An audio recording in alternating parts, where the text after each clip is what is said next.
You're just a burden now, that's what my son told me. Right before he raised his glass and toasted the start of his perfect life without me in it. I'm Ramira. I raised that boy on my own, sacrificed everything, even hid my illness, just to see him smile on his big day. But when he asked me not to come, when he said I didn't fit the aesthetic of his wedding, I let him toast. I let them all laugh. And then, I made sure the whole thing collapsed gracefully. What would you do if your only child erased you from their life with a smile? Tell me below. Was I too harsh, or did he deserve it? I didn't always drink tea alone. There was a time when tiny feet thundered down these stairs. When my son's voice filled the kitchen before the kettle could even whistle. Mom, I need socks. Mom, we're out of peanut butter. Mom, I love you, don't forget that, okay? I never forgot, even when the house went quiet. Silas came late in my life, a miracle after 5 years of hoping after one miscarriage and a husband who left quietly when the tests kept saying negative. I raised him alone in this old river house, the one my grandfather built back when Evershade Hollow was still mostly marsh and lumberfolk. I made it work. Taught piano lessons, did freelance accounting, sometimes both in the same day. My hands blistered from folding too much laundry, and my back never quite healed after the fall on the porch stairs. But Silas never knew that.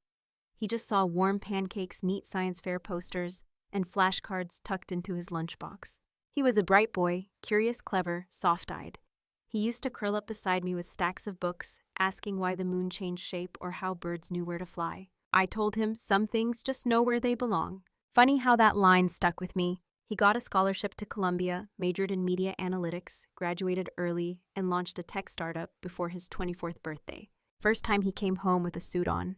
I didn't recognize the way he moved. Every step looked like it had a camera waiting. The hugs grew shorter, the visits rarer. But he always sent flowers on Mother's Day, always lavender. That's why I planted them out back, a whole row, so I could sit by the river and remember that no matter how far he went, he'd come back one day.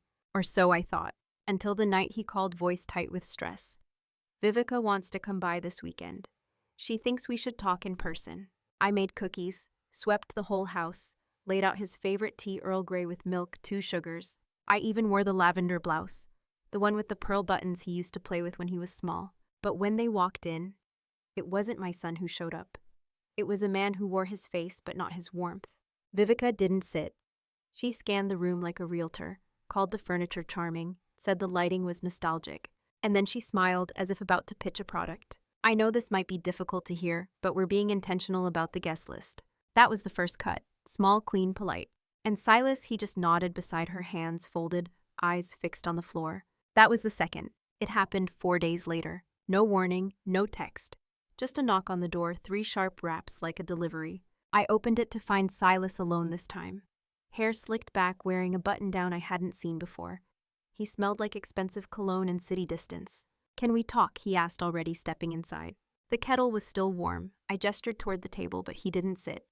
Just stood there, hands in his pockets, rocking slightly like a man on stage. I wanted to explain the other day. I nodded. He cleared his throat. I know Vivica came on strong, that's kind of her way. But she has a vision for the ceremony, and we're trying to honor that.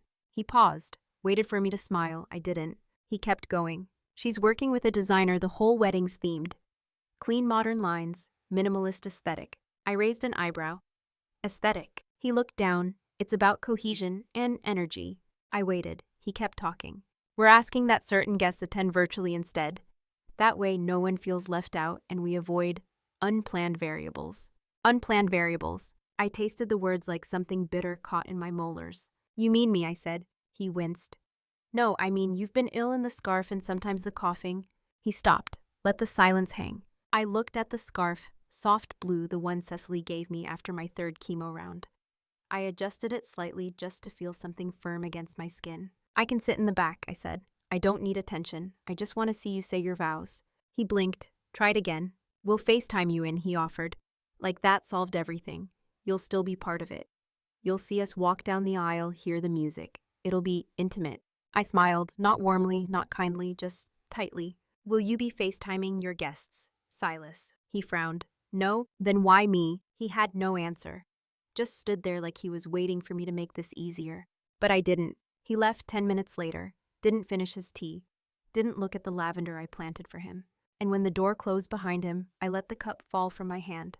It didn't shatter, just rolled to the floor and stayed there. Like I had. She came alone this time. Vivica, dressed in cream, not white, not wedding white, but close enough to make a point. Her heels tapped sharp across my porch like she owned the air between steps.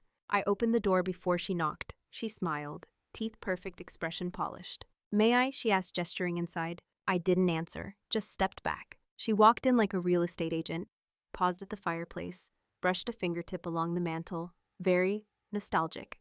I said nothing, let her sit herself at my kitchen table as if she'd been raised there. I thought I'd stop by. She began placing a slim leather folder between us.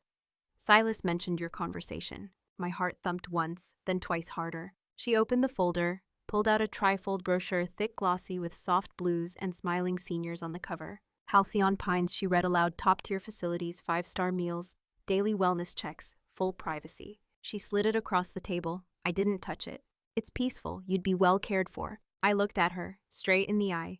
"You think I need a home?" She tilted her head like I'd missed the point. "I think you deserve peace," she said softly. "This place must be hard on your energy. Old homes have a way of holding pain." I stared. She pushed the folder closer. "I also brought something else," she added. From her purse, she took out a single-page document. "Just a suggestion, a pre-transfer of estate. To simplify the legalities so Silas and I don't have to worry during the honeymoon." My hand stayed in my lap, still clenched. She tapped the paper gently. "It wouldn't change anything about your legacy," she said. "It just moves things forward." "Cleaner, simpler." "Cleaner," I echoed. The word scratched my throat. She smiled again. "You'd still be remembered. You just wouldn't have to worry about the mess." The mess. That's what I'd become to them. Not a person, not a mother, just a wrinkle in their aesthetic. I stood slowly, pushed the paper back across the table. She blinked, said nothing. But when she rose to leave, she glanced once more at the living room, the curtains, the fading wallpaper. Then she smiled like she'd already packed it up.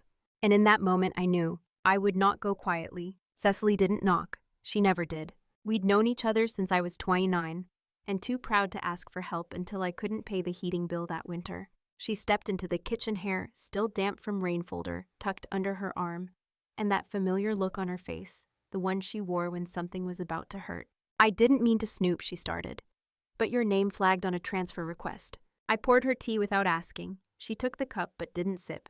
"I was cross-checking quarterly reports for an estate planning client. One of the shared custodial trusts, the one we opened when Silas was 20. I nodded slowly. "He tried to pull from it," she said. "Not inquire. Not consult. Withdraw." My stomach turned. "That's not possible. It's locked until probate." She shook her head. "Not anymore. He had it amended weeks ago. Filed through a third-party firm in Charleston, using your old durable POA, the one we never revoked." The room spun. "I thought we updated it," I whispered. "We drafted the new one," Cecily said carefully, "but you never signed it." Of course I didn't. Back then, I still believed in lavender bouquets and monthly check-ins. In sons who come home for Thanksgiving. In trust, the kind that doesn't need a signature. Cecily placed the folder on the table. Inside, a printed transfer authorization. Silas's name, my old initials. The sum he requested, $80,000. "Know what that lines up with?" she asked, voice low. "A venue deposit. Destination ceremony package. Custom content creator package for influencers." I stared at the paper, not the numbers, the boldness, the ease with which he assumed I wouldn't notice, or wouldn't fight. "He's planning to take it all," I said. Cecily didn't respond. She didn't have to. She just reached across the table, took my hand in both of hers, and whispered, "Whatever you decide next, I'll help you do it right." I looked at her, then at the brochure still sitting on my counter. Halcyon Pines. Peaceful, sanitized. I picked it up, tore it in half, then into quarters. Then I fed the pieces into the sink and turned on the garbage disposal. The sound, low grinding, was the first thing all week that made me smile. It came 3 days later, wedged between a grocery flyer and a letter from my oncologist. A thick envelope, cream-colored edges embossed with gold. No return address, but I recognized the handwriting. Clarice, second cousin on my mother's side. The kind of woman who never missed a funeral and always whispered things during prayer. I opened it with a letter opener, the same one Silas gave me when he got his first office job. My initials were still etched at the handle. Inside, a folded invitation. Silas and Vivica's engagement photo on the front. Her in white. Him in a tux, one hand draped over her waist like a trophy. I stared at the picture for a long moment, waiting to feel something. Anything. Nothing came. I opened the card. Ceremony details in scripted calligraphy, date, time, venue. Vintara Ridge Vineyard, Charleston. Outdoors, private, curated. Then my eyes caught the fine print. A separate note paper-clipped. From Clarice. I thought you should still have this. Even if they didn't send it directly. Even if my throat tightened. Below her note, a handwritten postscript. You are welcome to attend, of course, but please respect the couple's vision. Kindly remain seated toward the back and avoid unnecessary attention. We trust you understand. I stared at those last 5 words. We trust you understand. It wasn't a request. It was a boundary cold, elegant, and final. They didn't want me there. They wanted my silence, my invisibility. My presence only permitted if it blended into the backdrop like a distant relative, or the floral arrangements no one names. I folded the invitation and placed it on the counter. Next to it I laid my scarf, the soft blue one with silver stitching. Then I walked out back down to the lavender row. The sun had begun to set, casting gold across the river. I stood barefoot in the dirt, watching petals tremble in the breeze, and whispered aloud. They think this is the end of the story. It wasn't. It was just the point of no return. That night I couldn't sleep. The wind howled against the windows, but it wasn't the cold that kept me up. It was something deeper, sharper, like a nail wedged beneath the ribs. I got up around 3:17 a.m., wrapped myself in the old flannel robe Silas once called my wizard cape, and walked barefoot down the hallway. The house creaked softly like it remembered things too. I opened the bottom drawer of my filing cabinet, the one I hadn't touched in 3 years. Inside, tax returns, birth certificates, baptism photos, and a black folder labeled in red ink. I know. My hands didn't tremble, not this time. I opened it. There it was, the will, neat, legally binding, with Silas's name printed in every line that mattered. Everything I had saved, the house, the rentals, the accounts, meant for him. Meant for the boy who once kissed my wrist before kindergarten. Not for the man who now handed me brochures like apologies. I stared at the signature at the bottom, then I tore the page once right down the middle, then again, and again, until it was nothing but legal confetti on the floor. The next morning, I brewed a fresh pot of tea and called Cecily. She answered on the second ring, her voice still thick with sleep. I need you, I said, today. She didn't ask why, just said what time. Noon, and bring a clean draft. I'm changing everything. A pause, then she asked, all of it. I looked out the window at the river turning gold beneath the rising sun. Yes, I whispered, all of it. And I meant it. Cecily showed up at exactly 11:58 a.m., 2 minutes early, as always. She wore her navy blazer, the one she saved for funerals court, and now, revolutions. We didn't say much at first. She just placed her briefcase on the dining table, clicked it open, and pulled out a fresh draft. The Halcyon Hearth Foundation, I said quietly. They were there when I volunteered. Before the chemo, before the cane. She nodded. I remember. You painted their pantry walls in lavender. I smiled. Ironic, isn't it? We worked in near silence. Tea steaming, ink drying. My signature shaky, but mine. I want the house to go first, I said. Then the rentals. The accounts will transfer within 30 days of death. She scribbled notes. I slid a photo across the table, me standing between 2 older women, aprons splattered with paint, laughter caught mid-breath. That's the only image I want them to publish. No obituary, no staged portrait, just that. Cecily nodded, lips tight. And then, she hesitated. You're not dying tomorrow, are you? I shook my head. No, but the version of me they knew, the quiet one, she's gone. I walked to my sewing drawer and pulled out an old envelope wrapped in rubber bands. $10,000. Cash. Labeled, in case the world ends. Well, I said, this feels close enough. Cecily smiled, then sobered. What about Silas? I looked out the window. The river shimmered under midday light. The wind moved through the lavender like breath. I'll leave him something, I said, just not what he expects. We wrote 2 letters that afternoon, one for Silas, one for Vivica. I sealed them both in thick ivory envelopes and tucked them into a black satin purse along with tissues, a bottle of water, and a printed copy of the new will. Cecily raised an eyebrow. You're going? I nodded. They don't know I got the invite, but Clarice, she always did have a soft spot for mess. We sat for a while longer, said nothing. And then just before she left, Cecily turned to me at the door. Do you want to stay until the end? After you give them the letters. I shook my head. I just want to see their faces the moment they think they've won. I closed the door behind her, locked it, then sat down at my vanity. I pinned up what little hair I had left, wrapped it in a silk scarf, midnight blue, with silver trim. I put on my softest gray suit, the one with hidden buttons and deep pockets. Then I sat hands folded and waited for morning. Because when the sun rose, so would I. Not as a guest, not as a mother, but as the reckoning they never saw coming. The sun hadn't fully risen when I stepped out the front door. The sky glowed pink over the river. Dew kissed the stone path. And for once, my cane didn't feel like a burden. It felt like punctuation. Cecily pulled up in a black sedan engine, quiet expression, unreadable. "You sure?" she asked. I nodded once. She didn't ask again. The drive to Ventara Ridge was long but smooth. Through winding Carolina backroads past vineyards asleep under morning haze. The venue appeared like a dream, white tents, glass archways, gold-trimmed everything. A string quartet played something soft, probably curated. Everything here was curated. Guests floated in pastel silk and pale blue suits. Not a single imperfection among them. Not a wrinkle, not a wobble, not a woman in a headscarf. Except me. We walked slowly to the third row. I could feel the stares, but no one dared to ask. They didn't know who I was. Or worse, they did, and didn't want to admit it. I sat, hands folded, scarf neatly pinned. From my seat I could see the altar, the officiant, and the couple standing beside the floral arch, smiling like they built the world.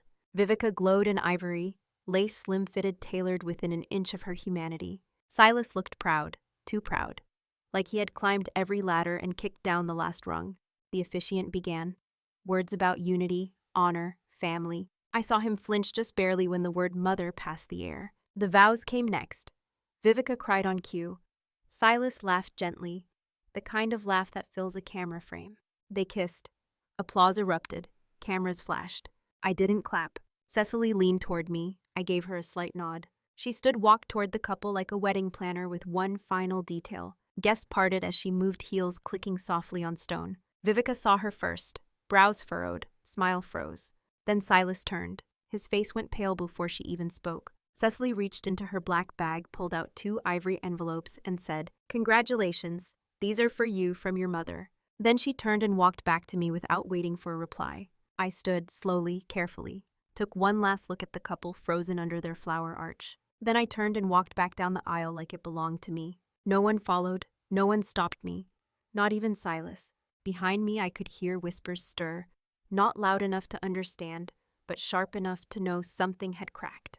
I didn't need to see their faces, because when I handed Cecily those letters, I'd already written the ending, and they were about to read it in front of everyone. Silas stood frozen. The manila envelope trembled in his hands. Around him, guests kept clapping, phones flashing. The pianist began a bright postlude, but his face had gone pale. Lips slightly parted like the air had been knocked from his lungs. Vivica leaned over, hissed through her teeth. "What is it?" She snatched her envelope, ripped it open with a manicured finger. I already knew what she'd read. Her eyes moved fast, then slower, then stopped. Inside her envelope, a single handwritten note. My script, thick ivory paper. "Vivica, I won't make this about insults. I won't relive the moment you looked me in the eye and tried to ship me off like yesterday's furniture. But I will say this, if you married my son for what you thought you were getting, I suggest you find a new dress and a new life. He has nothing now. And he earned it. Ramira Elowin." Vivica's jaw dropped. Her lips moved, but no sound came out. She turned to Silas, snatched his envelope, tore through it. Dozens of pages, signed, stamped. The will, the notarized donation, every asset, the house, the rentals, the accounts gone. Transferred to a foundation bearing my name and nothing of his. The final page, a letter. "Silas, you were born from love, raised by sacrifice. I worked 3 jobs, skipped meals, wore shoes until the soles fell off. Also, you could walk easier. I planned to give you everything, even after the distance, even after the missed calls. But then you opened your mouth and said, I was a burden.